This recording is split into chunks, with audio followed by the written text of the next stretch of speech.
Hello ladies and gentlemen, welcome to the first time I'm actually mentioning it, my first mixed bag of wrestling.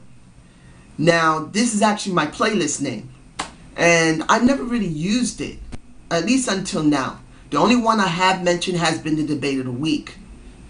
So, I thought it would be fitting, since the Off the Rope show gave pretty much an open ending saying, hey, tell me what you think about entrances for the different wrestlers that have been out there. And the Slug Daddy mentioned a lot of great wrestlers, which was Goldberg, which pretty much the NWO.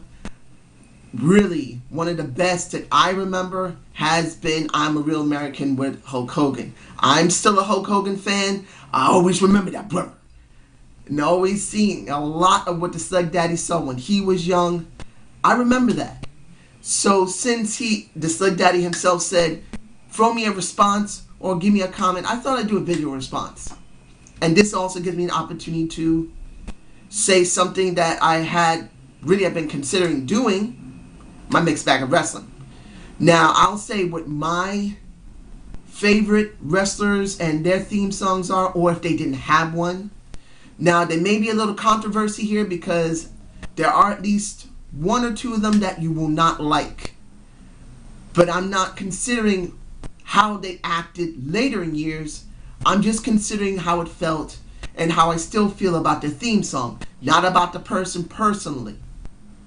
So the first one that I liked very much, which didn't have a theme song at first, but later did as far as I remember, is Mr. Bob Backlund. When I was young, Mr. Bob Backlund, like I've said in many of my videos, is one of the first people I remember. And he didn't have one at first. For many years, as far as I remember, he just came to the ring. But at that time, that was the WWF, about to go into the WWF. He really didn't need one. He was pretty much a champion for years. People already knew him. He didn't really need that type of rub of a theme song. You just knew when you heard his name that you were about to get some good ass wrestling from a very great champion. The next one, Iron Sheik. Damn, I hated that man when I was a kid.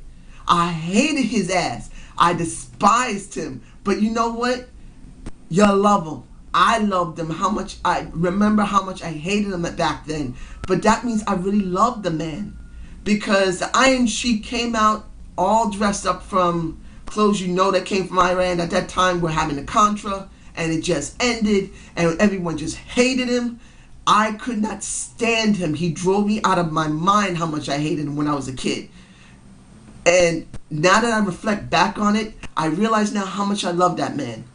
He could wrestle your ass. He knew how to wrestle. He knew how to be a ring general. He just had that look of a great heel that you just couldn't stand. That's how much I love the Iron Sheik's music. Another one is Sergeant Slaughter. Before he switched sides, the music of Sergeant Slaughter, when he came down, just was great. I just loved how Sergeant Slaughter would just kick your ass. And came out with that chiseled jaw that makes you think he's like, almost like, he wasn't, but it was like a Greek god. Think of it. If you look back like in the Incredibles, not the cartoon, the movie, The Incredibles, where you see Mr. Invincible with that chiseled look, like he had a face that used to be like a Greek helmet. That's the kind of look I got from Sergeant Slaughter. Him putting his chin out. And he said, "What's going on, you maggots?" I always loved that. I always loved Sergeant Slaughter. Jake Roberts. Jake the Snake Roberts, baby. He always had a very good theme song. It wasn't a great theme song, but it was good. And what really enhanced it after he reached the ring, threw his wonderful Damien onto the ring apron, which terrified every single jobber and pretty much anyone else that he went up against that was scared of damn snakes. I just loved it. That just filled my heart with joy seeing some of those jobbers just go, ah! And jump out of the ring. And he's going at the end of the ring, pacing back and forth and going, oh shit, I ain't getting in there. That was just epic. Now, another one is Ricky the Dragon Steamboat. I always loved Ricky. Ricky the Dragon was always a great wrestler in my perception. I did get a chance to see him in the NWA as well as WWF. I always felt that with Ricky, he needed something extra, and they finally gave it to him when he started blowing fire. And I thought, dude! Well, back then I said, holy crap!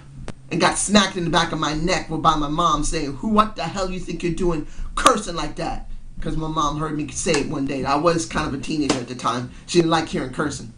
Unless she did it herself. But you know what? I just loved that. When they added in the flame, really enhanced what he had. And he didn't have a bad theme song. It was good. But the flame just gave it more texture. Gave it such depth that you think, now he's a fire breather. Now he's truly Ricky the Dragon. Who else? Current people right now. These are all older people. All older wrestlers. The current one. Drew McIntyre's current music. Broken Dreams. I love that one. If he had stuck with the Sinister Scotsman gimmick, and I've said this in the video a long time ago, he would have gotten much better over. Like I said, I never said that the moniker of the Chosen One was bad, but since they dropped him like a hot potato, I felt that he should go back to the Sinister Scotsman. And he could have added more with that song, because that song with a good promo segment saying, you know my song, you hear it, Broken Dreams. I will break your dreams because I'm that damn good. You know it from Drew McIntyre. The Sinister Scotsman. That is what I always wish that had happened with him. That song just screams. If someone in UFC had used that same song, not strong. If one of them had used it as they're going down to fight in the octagon, you hear that song. You hear it basically says, I'm going to shatter your dreams. I'm going to take what is yours and make it mine. He has one of the best theme songs I've ever heard, because it literally tells your opponent as well as it informs every person that is watching that I am the one who will take from you. At least until he just started jobbing, we don't see him. Oh well. Next one is Sheamus's. I do love that song. It's a very good high impact song. Fits him well because he's a high impact type of guy. And that really is a wonderful mix, because I know there's some that the theme songs just don't work very well. The one that I am going to say that I don't like very much, is the only one I'm going to say, is Randy Orton's song Right Now. His original song, the older one, when he first was the Legend Killer, that one, the very beginnings, the very first one, I really believe was much better for him. The ones for the Dreams of Light, I believe that was it. That one I think was a much better song for him. And it could have stuck with him right now. It would have actually worked. But he's using the ones where I hear voices in my head, which I'm not too fond of with him. He just doesn't fit the bill for him. But his older song, when he broke away from Evolution, that was much better. And Evolution, that song is epic. I love it. When you see Evolution come down the ring from the older videos and you see all four of them, that is the perfect song. The only reason I'm putting all four of them together with Ric Flair, Triple H, Batista, and Randy Orton is because that song put them all over. You can just feel that they were really a group to be reckoned with. Such a great group that you just cannot deny how much potential and former potential they had. Here's the controversial one. I might as well get it over with because I only got a couple of more left to do.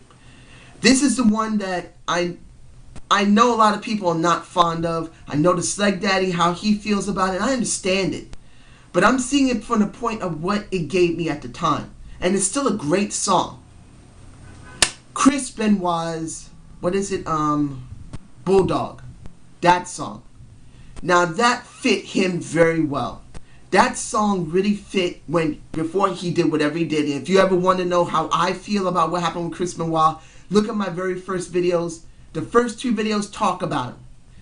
But his song was so dramatic, such a strong impact.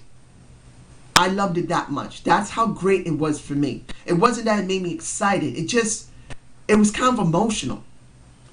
And it always felt like it's like you want to just reach inside somebody and just pull something out and say, here, this is you. This is your soul. That's at least how I felt at the time. I still like the song now, but I don't feel the same way. The song right now that I love the most, if it's not Drew McIntyre's Broken Dreams, it is... Now, which song was that? Well, the problem is that I'm kind of torn between that song and the Funkasaurus's pretty much... Oh, Let Me Call You Mama. I forgot the name of it. One of the main reasons is it's a fun song. It's very high energy. And Naomi is in it. When you see her coming down to the ring. I'm sorry, I still kind of love the woman. I really do. I love her very much.